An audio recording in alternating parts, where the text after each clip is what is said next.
Assalamualaikum warahmatullahi wabarakatuh. Selamat pagi dan salam sejahtera untuk kita sekalian. Salam, Om Swastiastu, Namo Buddhaya. Yang kita hormati bersama Menteri Desa Pembangunan Daerah Tertinggal dan Transmigrasi, Bapak Abdul Halim Iskandar. Yang saya hormati para Kepala Dinas Provinsi, Kepala Dinas Pemberdayaan Masyarakat dan Desa Kabupaten atau sebutan lainnya. Juga saya hormati para tenaga ahli Kabupaten, Provinsi, tenaga pendamping profesional, KPW, serta semua yang hadir dalam video conference ini yang saya hormati dan yang saya banggakan. Alhamdulillah pada hari ini kita bisa bertemu kembali melalui satu VidCon, video conference, dalam rangka mendengarkan penjelasan dari Pak Menteri Desa Pembangunan Daerah Tertinggal dan Transmigrasi perihal Permendes nomor 6 tahun 2020 tentang perubahan Peraturan Menteri Desa PDTT nomor 11 tahun 2019 tentang prioritas pembangunan desa. Bapak-Ibu sekalian yang saya hormati, sebagaimana yang kita ketahui, pemerintah menerbitkan peraturan Perpu yang nomor 1 tahun 2020. Dan implikasinya salah satunya adalah kita harus melakukan perubahan terutama terkait dengan Peraturan Menteri Desa nomor 11 2019. Jadi Pak Menteri nanti akan menjelaskan poin-poin apa saja yang menjadi perubahan. Kemudian nanti mohon izin karena waktunya juga tidak terlalu panjang, nanti kita harus selesai dalam waktu 1 jam, kami membuka atau memberikan kesempatan untuk mungkin maksimal 4 orang penanya, mudah-mudahan mewakili dari seluruh provinsi. Kemudian selanjutnya kita ambil beberapa kesimpulan, dan kalaupun ada beberapa hal yang kurang jelas ataupun ingin ditanyakan, Bapak Ibu sekalian silakan menghubungi kami. Demikian mungkin yang kami sebagai pengantar penjelasan. Selanjutnya waktu dan tempat kepada Pak Menteri kami persilahkan.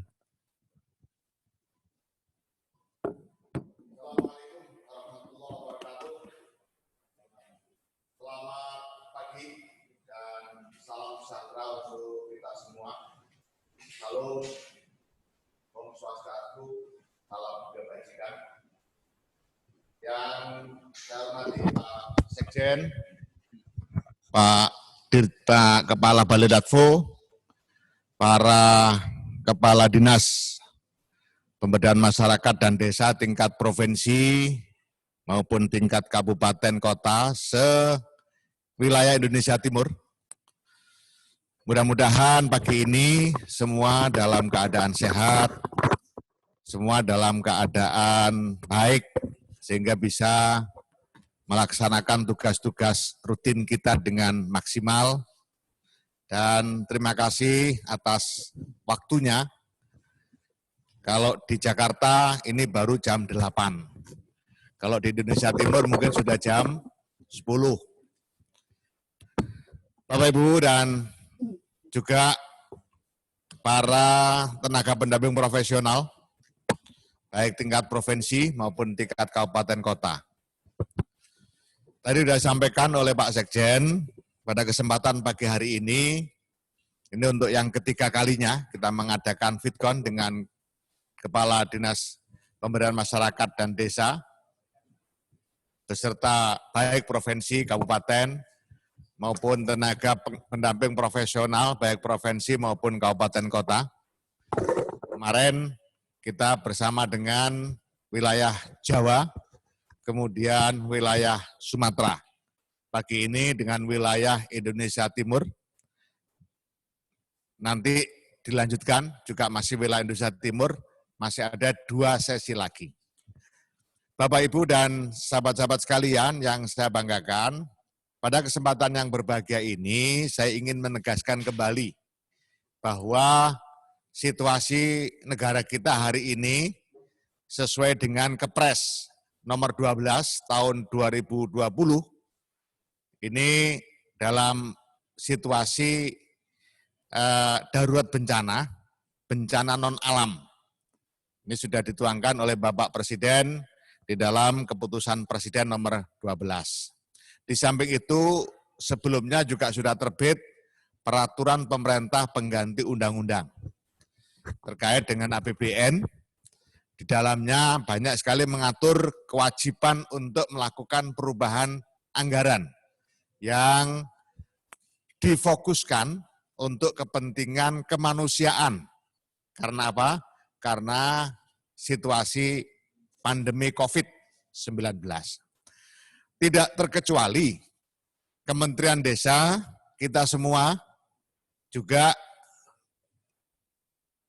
memiliki kewajiban yang sama dengan kementerian lain, termasuk para kepala desa terkait dengan dana desa, juga memiliki kewajiban yang sama untuk melakukan refocusing atau realokasi. Bapak, Ibu, dan sahabat-sahabat sekalian yang saya hormati, untuk Kementerian Desa terkait dengan dana desa, ada 3 hal yang menjadi fokus utama hari ini. Yang pertama, ini sudah tertuang di dalam Permendes nomor 6 tahun 2020, perubahan atas Permendes nomor 11 tahun 2019. 3 hal yang harus menjadi fokus utama dalam penggunaan dana desa. Yang pertama, sebagaimana sudah lama kita gulirkan melalui SE nomor 8, yaitu tiap desa wajib membentuk yang namanya relawan desa lawan COVID-19 atau sebutan lain. Silakan mau pakai bahasa bahasa Nusa Tenggara Timur boleh, mau pakai bahasa Papua Barat boleh. Yang penting intinya kita punya yang namanya relawan lawan COVID-19. Dan prinsip dari kerja relawan adalah gotong royong. 2 hal ini yang tidak boleh berbeda. Masalah namanya silakan, mau pakai nama apa saja boleh. Nah, apa yang menjadi tugas relawan desa lawan COVID-19? Bagaimana di dalam protokol relawan desa lawan COVID-19 sebagai lampiran dari SE nomor 8, jelas di sana yang pertama tugasnya adalah edukasi. Ini penting. Sampai hari ini harus jujur kita akui sosialisasi dan edukasi kita masih kurang. Masih banyak warga masyarakat kita yang belum tahu apa yang harus dilakukan terkait dengan wabah COVID-19 ini. Contoh saja yang paling mudah, usahakan keluar rumah pakai masker. Dulu banyak orang bilang masker mahal harganya, tapi hari ini masker sudah banyak sekali diproduksi. Bahkan UMKM di setiap daerah produksi masker. Karena apa? Masker yang dipakai untuk pelindung waktu keluar rumah dengan masker yang digunakan perawat tenaga medis beda. Kalau tenaga medis harus ada standarisasi. Kalau yang kita pakai sehari-hari harus nggak perlu standarisasi terlalu tinggi, yang penting bisa melindungi mulut dan hidung. Dan diusahakan yang bisa dicuci, tidak ada masalah. Itu karena bukan untuk kita yang sakit, untuk pelindung diri aja. Nah, ini satu contoh. Yang kedua, masih kita ketemukan kerumunan-kerumunan. Banyak orang bergerombol tanpa jarak. Padahal salah satu upaya yang paling bagus untuk menanggulangi penularan saat ini adalah physical distancing, yaitu membuat jarak. Makanya saya dengan Pak Dirjen PMD ini juga berjarak 1 meter. Nah, juga menghadap ke sana, pakai masker. Nanti kalau saya selesai bicara, saya ganti yang pakai masker. Karena kalau pakai masker sambil ngomong nggak bisa didengar. Nah, itu bedanya di situ. Nah, ini juga masih kita temukan. Bahkan ada yang bikin acara-acara budaya. Memang, Bapak Ibu sekalian, dan sahabat-sahabat yang saya banggakan, dampak dari COVID-19 ini luar biasa. Kalau tahun 98 kita mengalami yang namanya resesi ekonomi, dampaknya hanya ekonomi saja. Sosialnya nggak berdampak, budayanya juga nggak berdampak. Boleh apa saja, mau bikin apa, panggung acara budaya, mau tampil ini itu, tidak ada masalah, yang penting ada biaya. Tapi hari ini beda. Hari ini dampaknya bukan hanya ekonomi, tapi kesehatan, sosial, bahkan budaya. Itulah makanya pemerintah juga menghimbau kepada para perantau untuk menunda mudik. Kalau toh selama ini ada budaya mudik, mohon untuk sementara mudiknya ditunda sampai situasi baik. Itulah makanya pemerintah juga melakukan perubahan cuti bersama. Cutinya ditarik ke akhir tahun di bulan Desember dengan harapan situasinya sudah normal dan kita bisa berlibur bersama. Nah, hari ini kita harus betul-betul menjaga. Nah, contoh-contoh kecil ini masih banyak kurang dipahami oleh warga masyarakat kita. Oleh karena itu tolong Bapak Ibu, para kepala dinas, para pendamping, tolong ini dilakukan secara lebih masif lagi di wilayah masing-masing. Selain sosialisasi, relawan desa lawan COVID-19 juga perlu melakukan persiapan-persiapan penanganan. Apa contohnya? Melakukan identifikasi tempat untuk ruang isolasi desa. Antisipasi. Supaya apa? Supaya kalau ada ODP, orang dalam pemantauan, itu langsung kalau rumahnya tidak memungkinkan untuk isolasi mandiri, karena rumahnya mungkin ruangannya terbatas atau kamarnya cuma satu, ada anak kecil lagi. Nah, maka diharapkan ruang isolasi yang disediakan desa dimanfaatkan oleh warga desa yang seperti itu. Nah, warga desa yang PDP tidak di ruang isolasi desa. Sebaiknya warga desa yang PDP, pasien dalam pengawasan, itu ada di rumah sakit. Pasien dalam pengawasan ini juga harus disosialisasikan, harus jelas. Yang dimaksud pasien dalam pengawasan belum tentu dia itu COVID-19. Jadi sekali lagi, pasien dalam pengawasan belum tentu COVID-19.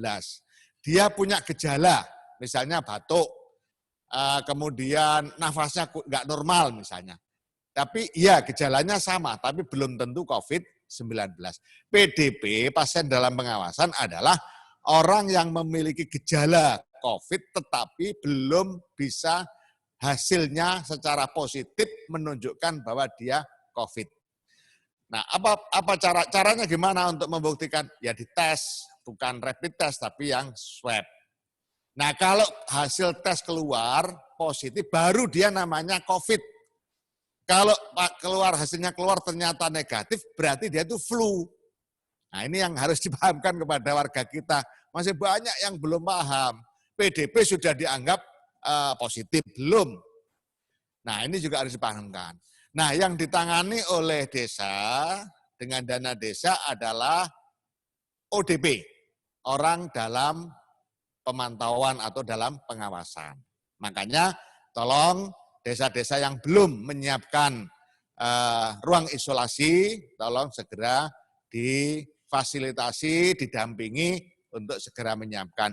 Boleh balai desa, boleh sekolah PAUD milik desa, boleh SD, sekolah dasar yang ada di desa, yang penting dipersiapkan sedemikian rupa. MCK-nya, fasilitas airnya dan seterusnya. Kemudian yang juga harus dilakukan oleh relawan desa lawan COVID-19 adalah melakukan pemantauan mobilitas warganya, warga desa setempat. Supaya apa? Supaya bisa diketahui bagaimana kondisi masyarakatnya. Ini untuk apa? Untuk menciptakan ketenangan. Insya Allah warga masyarakat akan tenang, nyaman, kalau kemudian relawan desa lawan COVID ini membangun atau menyiapkan posko jaga desa. di gerbang desa. Bukan untuk menghambat, tetapi justru untuk memfasilitasi. Contoh lagi, ketika ada warga desa yang pulang dari rantau, pasti dia melewati gerbang desa, diperiksa yang baik, dilihat suhu badannya, kemudian ada form yang sudah kita edarkan, bisa dipakai untuk melihat atau deteksi dini kondisi warga kita yang pulang dari rantau. Dan perlu diingat, warga pulang dari rantau statusnya langsung ODP. Makanya ketika relawan desa lawan COVID-19, jaga desa atau jaga yang di gerbang desa, terus ada warga desa dari rantau, tolong diberikan masukan harus isolasi diri secara mandiri di rumah, minimal 14 hari, nggak boleh kemana-mana. Nah, kalau rumahnya tidak memungkinkan digunakan untuk isolasi mandiri, itulah pentingnya ruang isolasi. Nah, itulah yang juga harus segera, bagi yang belum, bagi yang sudah, saya ucapkan terima kasih yang sebesar-besarnya. Ini penting sekali. Bapak, Ibu, dan sahabat-sahabat sekalian yang saya banggakan. Selanjutnya, yang kedua, selain dana desa untuk pencegahan dan penanganan COVID-19, dana desa juga digunakan untuk padat karya tunai desa. Ini juga sudah mulai ada yang sudah dapat pengucuran dana desa, sudah ada yang mulai menggunakan. Tapi perlu saya ingatkan bahwa padat karya tunai desa ini harus melibatkan banyak orang. Kalau hanya 5 orang itu bukan padat karya, itu namanya swakelola. Padat karya ya minimal 20, 30, 40. Lalu bagaimana dengan kondisi COVID hari ini? Sudah jelas di protokol relawan desa lawan COVID, pelaksanaan padat karya tunai desa memperhatikan protokol kesehatan. Apa itu? Misalnya jaraknya jangan kurang dari 2 meter. Yang sakit-sakit, batuk, pilek sebaiknya tidak ikut dulu. Terus kalau sudah ada yang bikin masker di rumah, dari kain dipakai maskernya. Masker itu murah, bisa dibikin sendiri. Jangan terbayang oleh masker yang digunakan oleh tenaga medis. Sekali lagi saya ingatkan, masker yang kita butuhkan cukup kain 2 lapis, tengahnya dikasih tisu, selesai, sudah aman. Itu sudah 75% memenuhi standar. Makanya nggak usah ribet-ribet urusan masker. Nggak ada, kemudian orang bilang masker sulit dan sebagainya. Nggak ada yang sulit. Kita ini termasuk bangsa yang kreatif. Nah, sahabat-sahabat dan Bapak Ibu sekalian yang saya hormati, padat karya tunai desa harus melibatkan warga miskin, harus melibatkan kelompok penganggur, kelompok setengah penganggur, dan kelompok marginal lainnya. Itu bedanya padat karya tunai desa dengan padat karya di tempat-tempat lain. Istilah padat karya ada di mana-mana, tapi kalau padat karya tunai desa hanya ada di desa. Nah, karena perlu melibatkan orang lain, maka komponen upah di dalam padat karya tunai desa juga harus lebih besar dari komponen bahan. Banyak hal yang bisa digunakan dengan cara padat karya tunai desa. Contoh, misalnya warga desa diminta bikin hand sanitizer atau dibuat sabun. Nanti hasilnya dibeli, pekerjaannya dikasih upah dari dana desa, itu boleh. Atau hasilnya digunakan untuk kebutuhan relawan desa lawan COVID, ditempatkan di tempat-tempat umum. Nah, karena produknya dipakai sendiri, bahan-bahannya dibeli sendiri, maka pekerjaannya bisa menggunakan dana relawan desa lawan COVID dalam bentuk padat karya tunai desa. Yang ketiga, yang terbaru dalam Permen nomor 6 tahun 2020, yaitu bantuan langsung tunai desa, BLT dana desa. Jadi kalau dulu dana desa tidak boleh dipakai BLT, bantuan langsung tunai. Tapi sekarang boleh, cantolan hukumnya Permendes nomor 11 tahun 2020. Nomor 6. Permendes nomor 6 tahun 2020. Permendes nomor 6 adalah perubahan atas Permendes nomor 11 tahun 2019. Permendes punya payung hukum, peraturan pemerintah pengganti undang-undang, punya hukum Kepres. Nah, di sana juga disebutkan dana desa bisa digunakan untuk bansos tunai atau BLT tunai, bantuan langsung tunai. Nah, itu yang harus segera disiapkan juga bagi desa yang belum dana desanya belum cair, segera merubah APBDes-nya. Bagi yang sudah cair juga segera merubah APBDes-nya. Bagaimana cara merubah APBDes-nya? Merujuk kepada Permendagri nomor 20 tahun 2018. Di sana jelas situasinya adalah darurat nasional sama dengan keadaan luar biasa di kabupaten kota. Ini malah se-Indonesia. Jadi payung hukumnya sangat jelas bagaimana melakukan perubahan APBDes. Saya mohon dengan sangat DPM, Bapak Ibu, para kepala dinas, baik provinsi, kabupaten, para tenaga pendamping profesional untuk melakukan sosialisasi ini secara masif dan pendampingan kepada kepala desa. Supaya apa? Supaya segera berjalan. Karena apa?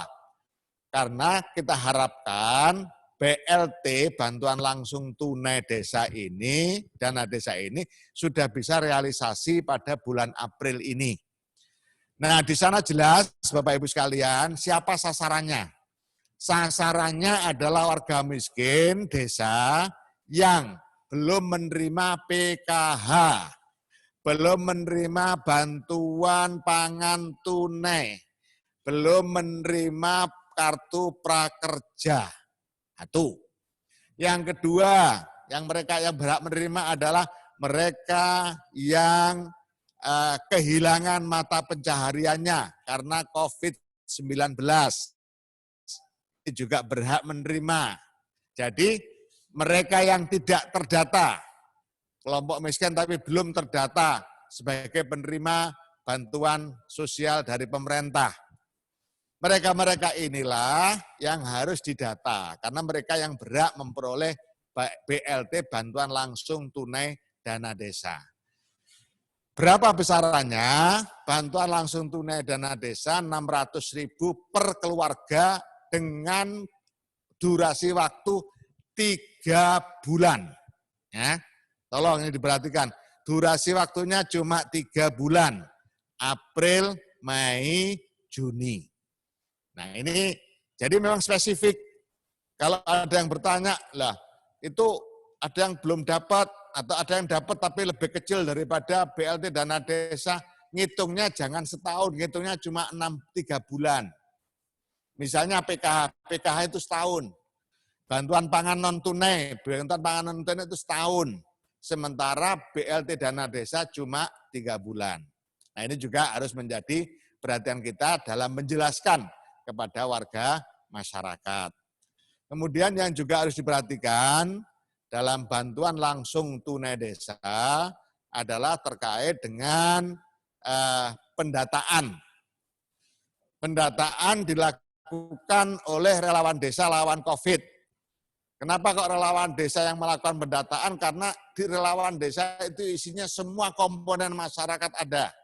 Ketuanya kepala desa, wakil ketuanya ketua BPD, anggotanya semua pendamping apapun yang ada di desa, tokoh agama, tokoh adat, tokoh masyarakat, LSM desa, pokoknya komponen-komponen ketokohan di desa, PKK dan seterusnya itu merupakan anggota relawan desa lawan COVID. Nah, kalau itu didata bareng-bareng, insya Allah akan memudahkan untuk identifikasi mana yang bisa masuk kategori miskin dan mana yang belum masuk kategori miskin. Berapa besaran alokasi dana yang dipakai, dana desa yang dipakai? Di sana jelas di Permendes nomor 11, nomor 6 tahun 2020. Pertama, Untuk desa yang dana desanya di bawah 800 juta, mengalokasikan 25% dari dana desa. Desa yang dana desanya 800 sampai 1,2 miliar, 800 juta sampai 1,2 miliar, mengalokasikan dana desanya maksimal 30%. Jadi 25% itu maksimal, 30% itu maksimal. Desa yang memperoleh dana desanya di atas 1,2 miliar, mengalokasikan 35%. Itu maksimal. Artinya apa? Tetap disesuaikan dengan kondisi masyarakat masing-masing. Misalnya kakaknya cuma kakak yang terdampak COVID, keluarga cuma 10 misalnya. Ya kalau 10 ya cukup dianggarkan 5%. Boleh, bukan tidak boleh. Tetapi yang penting masyarakatnya bisa tercover. Jadi saya tegaskan sekali lagi, bantuan langsung tunai dana desa itu untuk mereka yang belum selama ini mendapatkan fasilitas jaring pengaman sosial dari pemerintah pusat atau dari APBN. Bapak Ibu sekalian yang saya hormati, sahabat-sahabat yang saya banggakan, kemudian ada pertanyaan. Di sana di Permen nomor 6 disebutkan pemberian BLT dana desa non tunai. Berarti harus buka rekening bank dan seterusnya. Bagaimana ini daerah saya banknya sulit, jauh, malah repot dan seterusnya. Jangan khawatir. Kita sudah minta ke Himbara, Himpunan Bank Negara, BNI, BRI, Mandiri, untuk memfasilitasi warga kita yang ada di desa dalam rangka bukan hanya untuk COVID-19, tapi dalam banyak hal. Karena apa? Nantinya manajemen dana desa harus menggunakan non-tunai. Wajib nantinya, bukan sekarang. Nah sekarang siap-siap menuju ke sana. Tapi ini betul-betul tidak mungkin, Pak Menteri, kondisi daerah saya, kepulauan, jauh dari ujung utara, ujung selatan, dan seterusnya. Oke, kalau memang amat sangat terpaksa, boleh menggunakan tunai. Tapi setelah berikhtiar non-tunai. Jadi usaha non-tunai dulu, ketika tidak bisa, maka boleh menggunakan tunai. Kemudian ada juga pertanyaan yang sering muncul. Bagaimana dengan jumlah kakak keluarga miskin yang seharusnya menerima, jumlahnya banyak, anggarannya nggak cukup, dana desanya nggak cukup. Nah, kalau memang pemerintah daerahnya tidak bisa menutup kekurangan itu, menutup kelebihan keluarga yang berhak menerima, maka dana desa boleh ditambahkan ke sana. Jadi begini, contoh misalnya, kewajiban atau hak untuk mengalokasikan 25% dari dana desa. Padahal kalau dihitung real, karena datanya valid, itu butuhnya lebih dari 25%. Apakah boleh? Kalau pemerintah daerah sudah tidak mampu memberikan bantuan untuk mereka yang belum tercover dari dana desa, dengan persetujuan Bupati Wali Kota, dana desa boleh digunakan untuk nambahi kekurangan itu. Nah ini sebagai contoh supaya nanti tidak bingung. Kemudian bagaimana cara pendataannya? Pendataannya berbasis RT RW supaya mudah. Dengan demikian, data-data yang sudah dilakukan oleh relawan desa lawan COVID-19 dibawa ke Musdes khusus. Ya, sekali lagi, Musdes khusus untuk melakukan verifikasi dan finalisasi data keluarga yang berhak menerima BLT dana desa. Kenapa harus Musdes khusus? Supaya kepala desa tidak dicurigai macam-macam.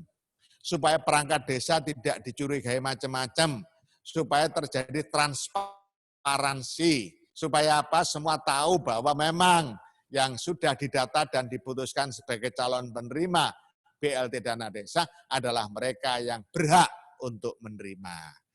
Bapak Ibu, sahabat-sahabat sekalian yang saya banggakan, saya kira itu yang perlu saya sampaikan. Sekali lagi tolong apa yang sudah menjadi kebijakan dalam prioritas penggunaan dana desa dikawal betul oleh seluruh pihak yang berkompeten, para kepala dinas, pemberdayaan masyarakat dan desa tingkat provinsi, Bapak Ibu Kepala Dinas Pemberdayaan Masyarakat dan Desa di Kabupaten Kota, tenaga pendamping profesional provinsi, tenaga ahli kabupaten, tenaga pendamping kecamatan, dan tenaga pendamping lokal desa. Tolong betul-betul dilakukan pendampingan secara masif, waktunya mepet, dan butuh kerja keras, tetapi tetap harus teliti. Saya kira itu, terima kasih. Mudah-mudahan semua yang hadir dalam FitCon ini diberikan kesehatan dan kesejahteraan oleh Allah, Tuhan yang Maha Esa.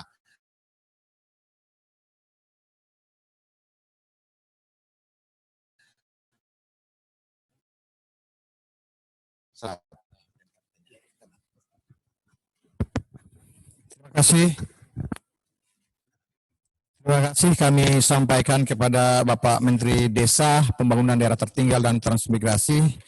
Banyak hal yang sudah disampaikan oleh Pak Menteri, sudah detail dan sangat komprehensif terkait dengan kebijakan penggunaan dana desa tahun 2020 sesuai dengan Peraturan Menteri Desa nomor 6 2020 sebagai revisi dari Permen Desa nomor 11 tahun 2019 tentang pedoman prioritas penggunaan dana desa tahun 2020. Ada 3 hal pokok yang disampaikan oleh Pak Menteri tadi terkait dengan fokus dan pengutamaan program dan desa tahun 2020, yaitu padat karya tunai di desa, pencegahan dan penanganan COVID-19 desa, serta bantuan langsung tunai. Pak Menteri, mohon izin Bapak Ibu sekalian, para Kepala Dinas PMD Provinsi dan Kabupaten, KPW dan seluruh TPP Provinsi, Koordinator TA, Kabupaten dan Kota di wilayah Maluku, Maluku Utara, Papua dan Papua Barat, pada sesi ini untuk mendalami lebih jauh terkait arahan dan penjelasan dari Pak Menteri. Ada 4 daerah Pak Menteri yang sudah mengajukan untuk memberikan masukan ataupun pertanyaan. Keempat daerah itu adalah dari Papua, mungkin kepala dinasnya yang baru Pak Yopi Murid, kemudian dari Halmahera Tengah, Maluku, kemudian dari Papua Barat, dan dari Dinas PMD Maluku. Jadi 4 provinsi ini sudah mewakili semua nih, 4-4-nya nih. Mohon izin Pak Menteri, kita mulai dari Provinsi Papua, kami persilahkan.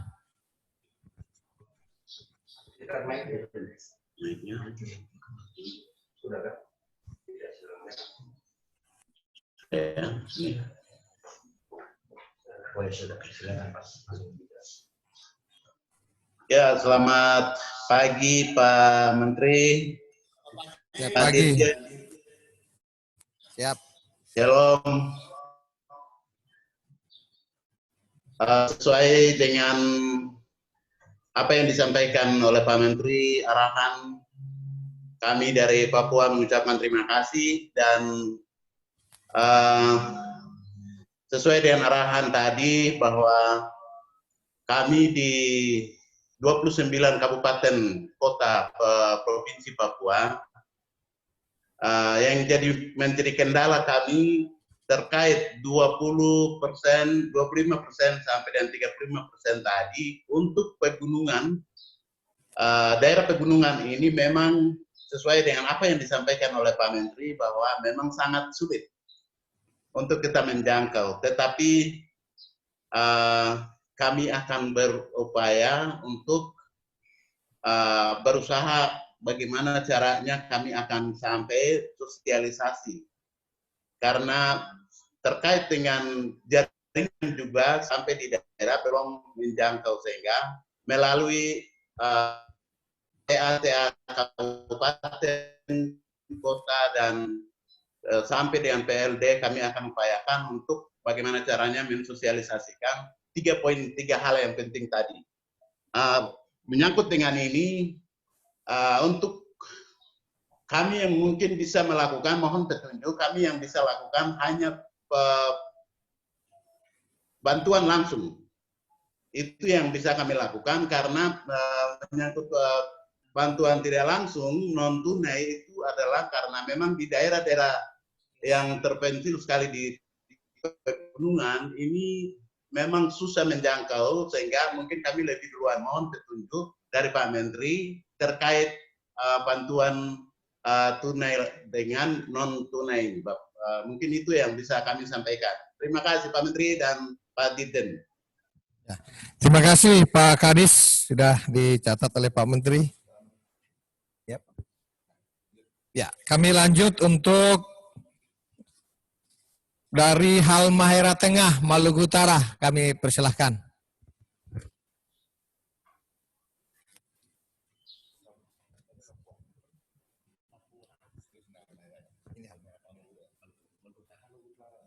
Silakan dari Kabupaten Halmahera Tengah yang sudah pertanyaan atau masukan. Silakan. Baik, Assalamualaikum warahmatullahi wabarakatuh Pak Menteri. Izin. Waalaikumsalam warahmatullahi wabarakatuh. Yang pertama, Halmahera Tengah. ada beberapa desa di kabupaten kami yang sudah melakukan penyaluran dana desa tahap 1. Nah, terkait dengan regulasi bantuan langsung tunai ini, bagaimana mekanismenya untuk ke desa-desa tersebut? Apakah sudah bisa melakukan pengajuan pencairan di tahap 2, sedangkan realisasi persyaratan yang disyaratkan dalam ketentuan belum mencapai 75%. Yang kedua,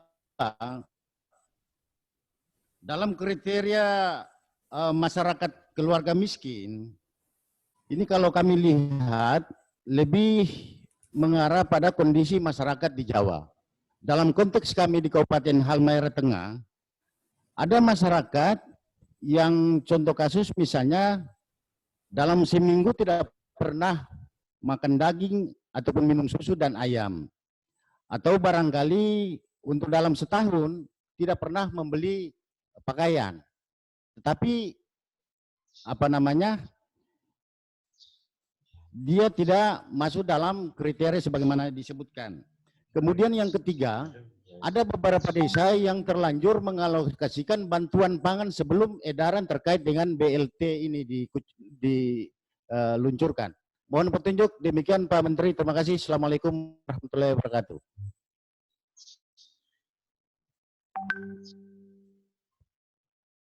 Ada perubahan yang mengajukan pertanyaan, Pak Menteri, mohon izin lanjut ke Dinas PMD Provinsi Maluku.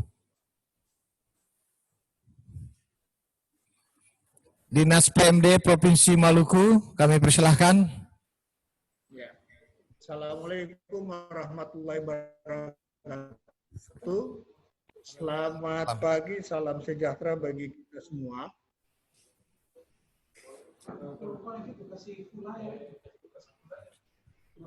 Ya, kami dari Dinas PMD Provinsi Maluku langsung aja, mengingat waktu terbatas.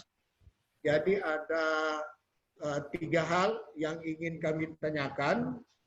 Yang pertama itu, apakah pencairan 40% tahap pertama itu bisa diarahkan seluruhnya untuk penanganan pencegahan COVID-19, itu yang pertama. Kemudian yang kedua, untuk kita di Maluku, untuk mekanisme pencairan, ini kami minta dalam bentuk langsung saja, ya, karena kita pulau-pulau di mana kondisi saat ini akibat pandemi COVID-19, itu transportasi itu dibatasi, ya, dan ini sangat kesulitan kalau kita ke bank, ya. Jadi kami minta supaya di Maluku itu langsung tunai aja. Kemudian yang ketiga, ini kita di Provinsi Maluku ini masih banyak desa yang belum melakukan pencairan tahap pertama, di mana kita tahu bahwa kebutuhan mendesak itu untuk bantuan langsung tunai ya maupun padat karya tunai ini sangat mendesak dilakukan. Apakah terhadap yang kita belum melaksanakan pencairan tahap 1 ini, kita bisa melibatkan pihak ketiga untuk membantu kebutuhan mendesak. Saya kira itu yang ingin kami tanyakan. Terima kasih. Wassalamualaikum warahmatullahi wabarakatuh. Baik, terima kasih Pak Ismail, Kepala Dinas PMD Provinsi Maluku. Selanjutnya yang keempat, Kepala Dinas PMD Kabupaten Wondama, Papua Barat. Kami persilahkan.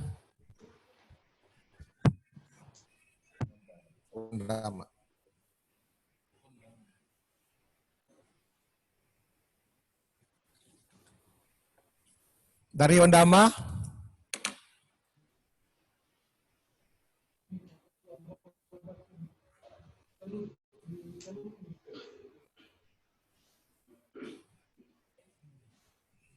Dari Wondama, silakan.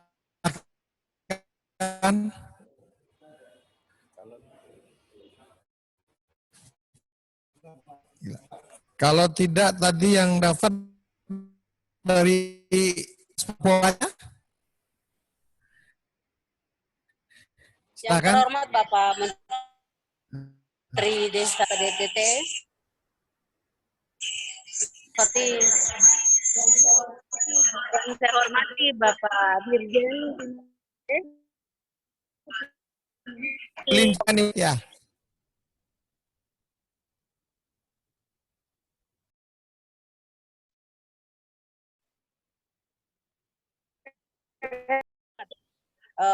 peraturan bupati dan peraturan wali kota. Kemudian yang kedua, perlu adanya juknis dan juklat terkait dengan BLT agar menjadi acuan bagi para kepala kampung atau kepala desa. Kemudian yang ketiga, masalah stunting apakah wajib atau tidak apabila dipangkat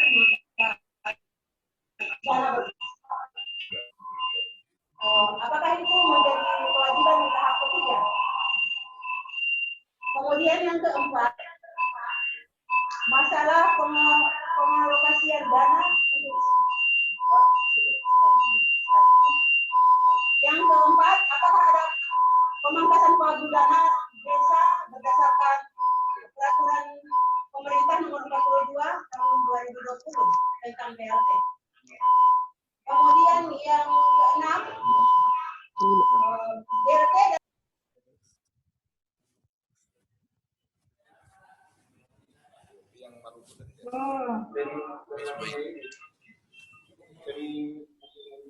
kita kan? Masih terus lanjut. Ya. Ibu Lince, halo. BLT dapat diberikan dalam bentuk sembako apa tidak? Demikian pertanyaan kami dari DPMK Provinsi Papua Barat. Terima kasih. Baik, terima kasih Bu Lince atas beberapa pertanyaannya. Langsung saja Pak Menteri untuk menghemat waktu bisa merespon pertanyaan dan masukan dari para kadis. Kami persilakan Pak Menteri. Terima kasih. Yang pertama, Pak Yobi. Terima kasih Pak Yobi. Sukses untuk Pak Yobi. Yang kedua, Pak Rustam. Terima kasih Pak Rustam. Yang ketiga, Pak Ismail, DPMD Maluku. Sukses Pak Ismail. Dan yang terakhir, Bu Lince. Terima kasih. Ada beberapa hal yang ingin saya pertegas. Yang pertama terkait dengan tunai dan non-tunai. Usaha non-tunai, tapi kalau terpaksa tidak mungkin non-tunai, silakan pakai tunai. Sesuai dengan kondisi daerah masing-masing. Jadi tidak mutlak, tetapi usahakan non-tunai. Jadi kalimatnya jelas ya, usahakan non-tunai. Kalau tidak bisa, ya sudah, tunai juga nggak apa-apa. Yang penting nyampe dan tidak ada masalah, bisa dipertanggungjawabkan dengan baik. Kemudian yang kedua, ini sudah ada penyaluran tahap 1. Tahap 1 sudah cair dananya, tinggal merubah APBDes-nya. Ya, APBDes-nya merubah. Inti di APBDes 3. Jadi intinya 3. APBDes harus mengalokasikan dana desa untuk 3 hal. Jadi di dalam APBDes itu kan sumber yang pendapatan yang bersumber dari dana desa itu peruntukannya 3 hal ya. Sekali lagi saya tekankan 3 hal. Pertama terkait dengan pencegahan dan penanganan COVID-19. Yang kedua padat karya tunai desa.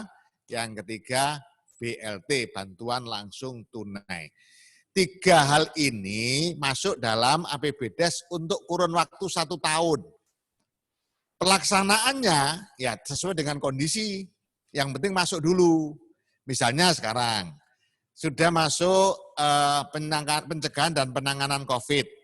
Kemudian masuk BLT, masuk padat karya. Tapi karena kebutuhan sekarang ini BLT dan pencegahan dan penanganan COVID, ya itu dulu. Sedangkan padat karya tunai desa nanti menunggu pencairan berikutnya dan seterusnya. Itu kira-kira gambaran mudahnya terkait dengan APBDes. Kemudian ukuran miskin, ya. Ukuran miskin silakan diukur dengan tanggung jawab moral.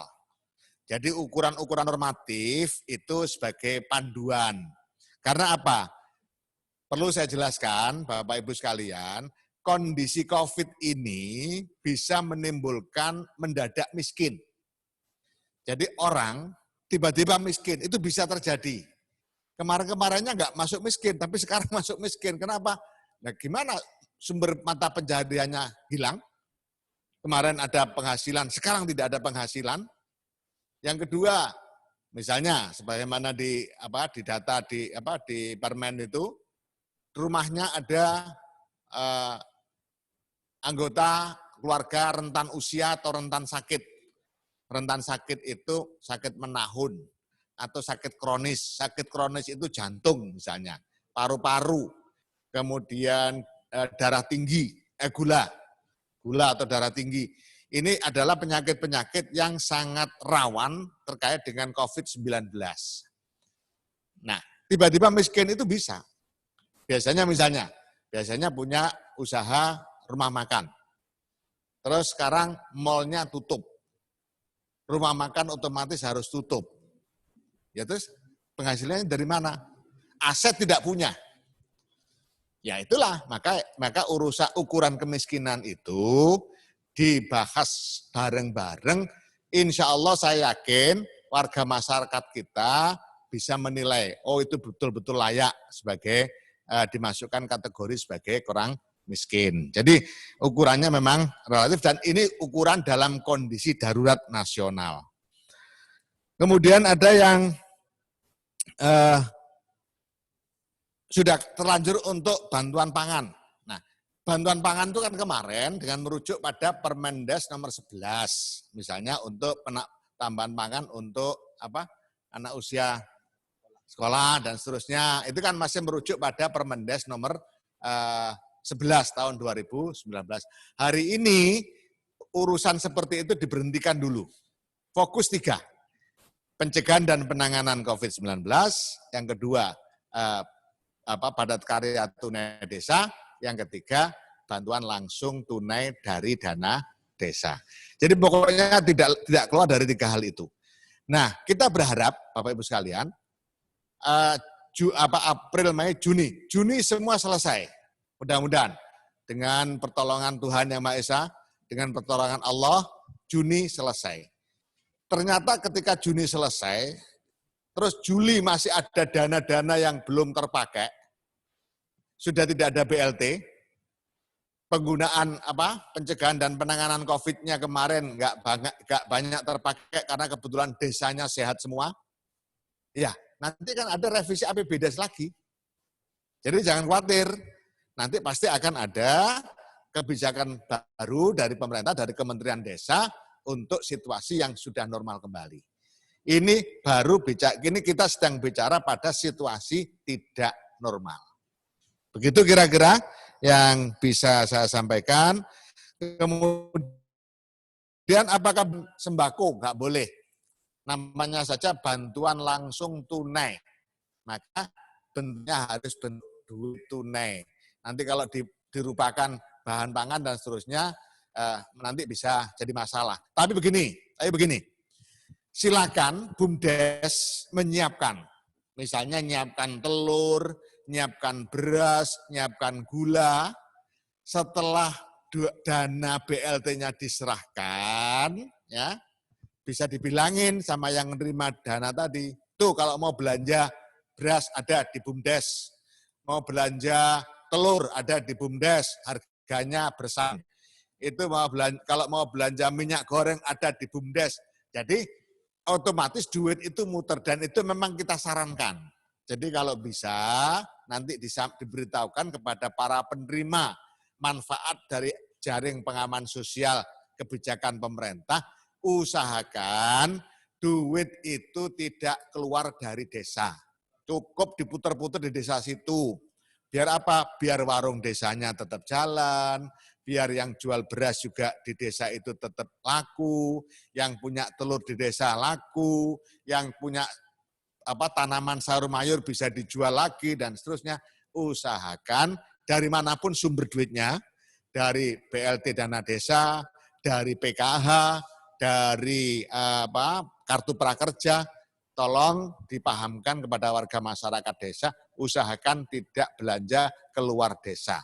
Karena apa? Desa yang lain juga sudah punya pembeli sendiri-sendiri, kecuali memang tidak ditemukan bahan yang dibutuhkan di desa itu, baru beli ke kampung yang lain.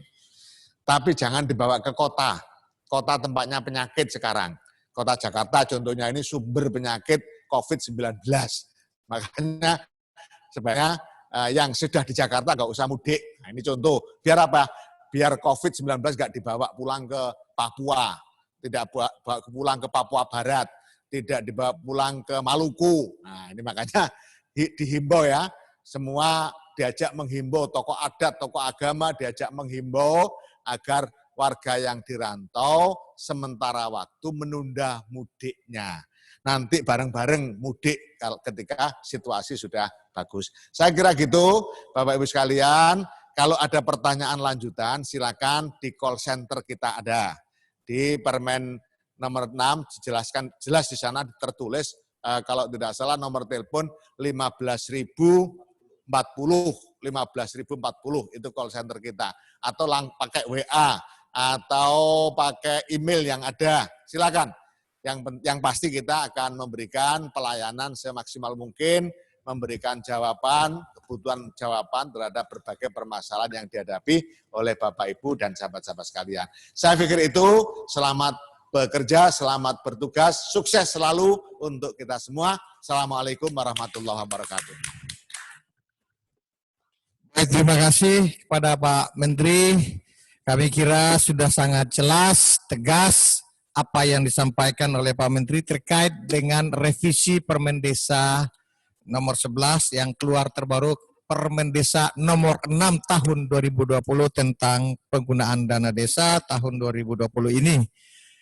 Mudah-mudahan apa yang telah disampaikan oleh Pak Menteri tadi segera kita para kepala dinas baik provinsi maupun kabupaten kota dan terutama konsultan atau TPP di level provinsi, koordinator TA kabupaten dan kota, PD dan PLD langsung bergerak untuk mendukung penuh relawan desa melakukan pendataan dan termasuk di dalamnya adalah penyaluran secara cepat BLT ini kepada masyarakat desa yang membutuhkan. Selagi terima kasih kepada Pak Menteri dan juga kepada para kepala dinas semuanya, KPW, TPP, TA, koordinator kabupaten dan kota, terima kasih atas partisipasi untuk menghadiri VidCon dengan Pak Menteri. Tuhan memberkati kita semua. Insya Allah Allah SWT melindungi kita dan sukses serta sehat selalu untuk kita. Terima kasih, selamat pagi. Assalamualaikum warahmatullahi wabarakatuh. Oke,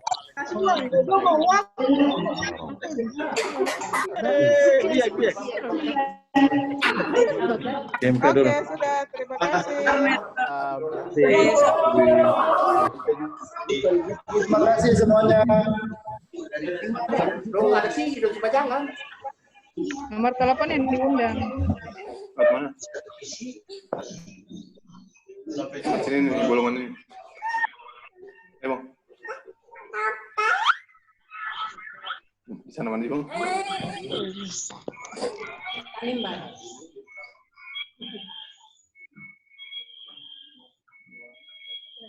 Selesai.